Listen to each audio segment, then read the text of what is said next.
you're a carnivore like me, then you want some high quality meat. Well, today, you can get that meat that you deserve.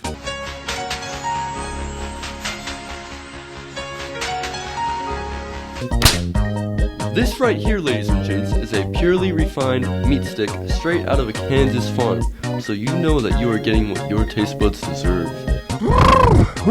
It's chilly out here. You know what really help is some jalapeno hickory and hot pepper beef sticks.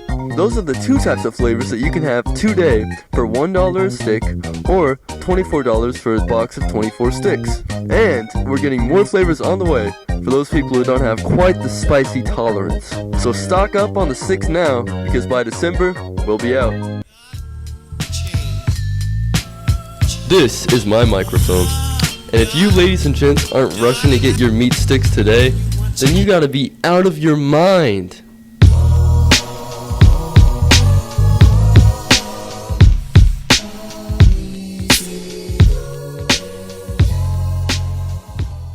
Hello, and welcome back to another episode of KCAT News. In this week's episode, Trent Nelson has another episode of The Critic reviewing Terminator Dark Fate. Emma Seville has information about the musical, and finally Gabe has another episode of GGR. I'm Sailor Neff. And I'm Shane Fonstel. And KCAT News starts right now.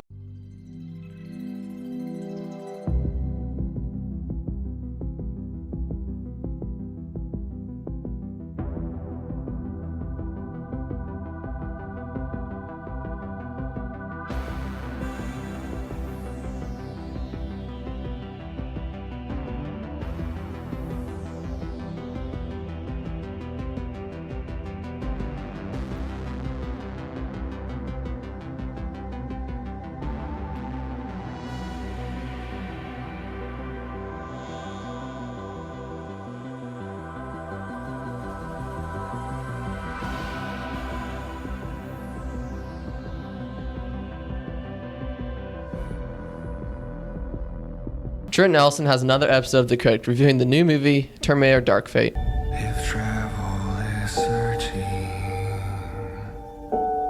and home has been found, I'm not stopping.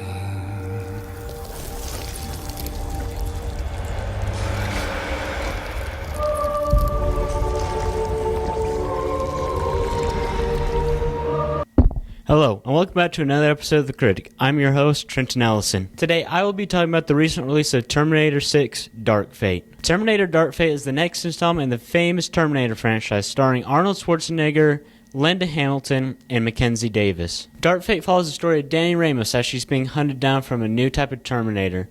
She's being helped by Sarah Connor, played by Linda Hamilton, and Grace, played by Mackenzie Davis.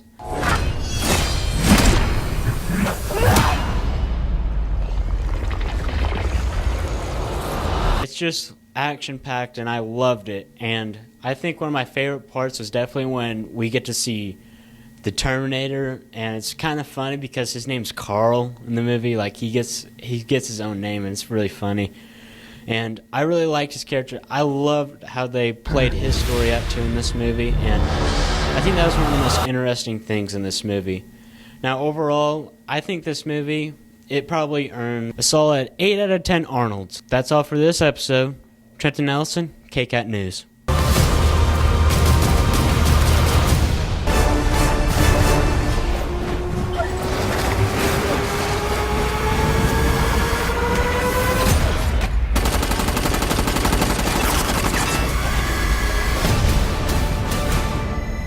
Emma Seville has the details on the upcoming musical, The Addams Family. So you want to see this year's fall musical? Well, I have the news for you. A musical is a stage production that's equal parts acting and singing, along with choreography, dancing. And this particular production, which is called The Addams Family, is based on a classic comic series. It's about a very eccentric, kind of dark family called the Addams, who are really into kind of gothic, creepy, dark kind of things, and out of that comes a lot of the comedy. Some cool things for the show. Well, starting off, we have a brand new sound system, which has been a problem for a very, very long time, so we're excited to see what the response from our audiences who have been to our shows in the past, how they feel about it. We're expecting it to be very positive because the sound should be better than it's ever been before. In addition to that, one thing from a technical standpoint that we're doing that we've never done before is projected animated digital backgrounds. So we're going to have, instead of just your normal painted backgrounds, it'll be digitally projected against one of our drapes, one of our curtains, so that it's really kind of alive. You get a sense that you're in a real house as you watch the action unfold on stage. Beyond that, there are quite a few really cool and unusual props that we got to build for this show. So on a whole, from a production standpoint, we're doing a lot of things we've never done before. And we've certainly had a lot of fun doing it and are excited to see how they turn out in the final product. Hope everybody takes the opportunity to come out and see the show. I think you'll enjoy it. It's been a lot of fun working on it, and so hope to see you there. Addams Family, and the dates are November 21st, 22nd, and 23rd at 7:30 in the auditorium. Ticket sales will start early next week. The prices are $5 for adults and $3 for students. Be sure to come out and support your school's theater and music department. Emma Seville, KCAT News. Gabe Daniel has another great episode of GGR with interviews of some of the members of the girls' state cross-country team.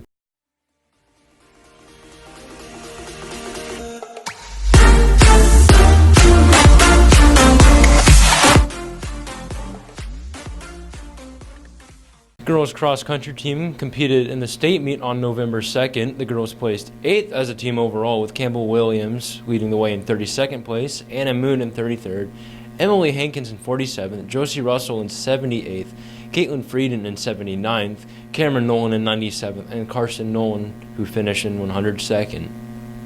This was the first time in school history that the girls cross country team qualified for state. Feels pretty good, I guess. Really exciting. I was really happy. And there is no better feeling than knowing that you qualified for state. So at first we were tied for, we were supposed to be tied for third. And so we were all just like, okay, second would be cool. And then we're all going, and as we were finishing, me and Campbell, there was this Wamigo girl, and we passed her at the end, but then she sprinted ahead of me, and then I was really scared, and then I sprinted ahead of her, and I caught her in the end. But if we wouldn't have passed her, then we would have gotten second. And so it was really cool to just see how close we were, and yeah. I was just really happy and excited. And stepping on that starting line is followed by many different emotions. I was really nervous, and I was just hoping I could do as good as I could, I guess. I was really scared. There were so many people. There was 102 girls in a race, and so I bet you can only imagine. They did a prayer circle before, and there was so many, of the whole group, and I was just freaking out, and I couldn't focus. But, it was a straight into a turn, and there was just so many people pushing, and this girl, she lost her shoe. Football is still dominant as they took down the Independence Bulldogs 47-14, Cole Diffenbaugh having 2 touchdowns, Mason Ellis with an interception in which he returned for a touchdown, Tanner Clare broke loose for a 47-yard touchdown, C.J. Johnson added to the score with a 16-yard touchdown run, then Trey Greer and Jackson Young got a safety.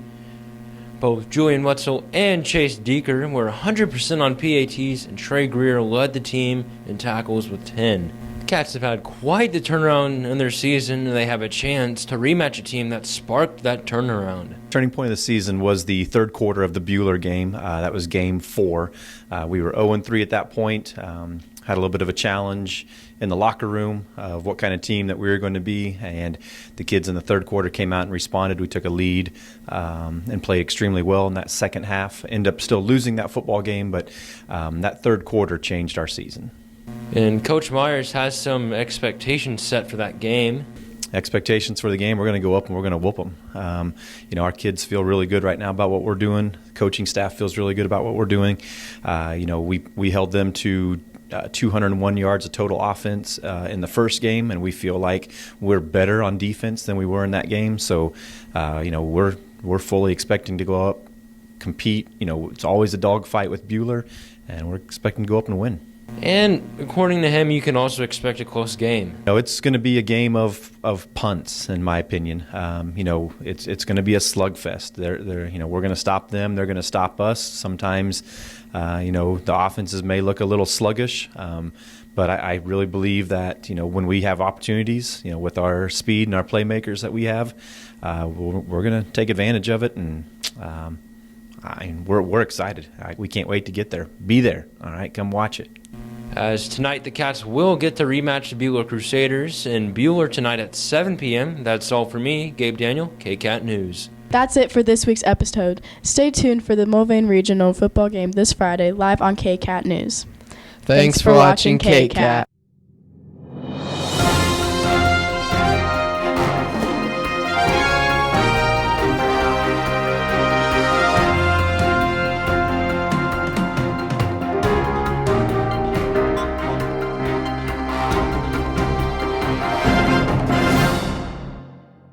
Thanks for watching KCAT.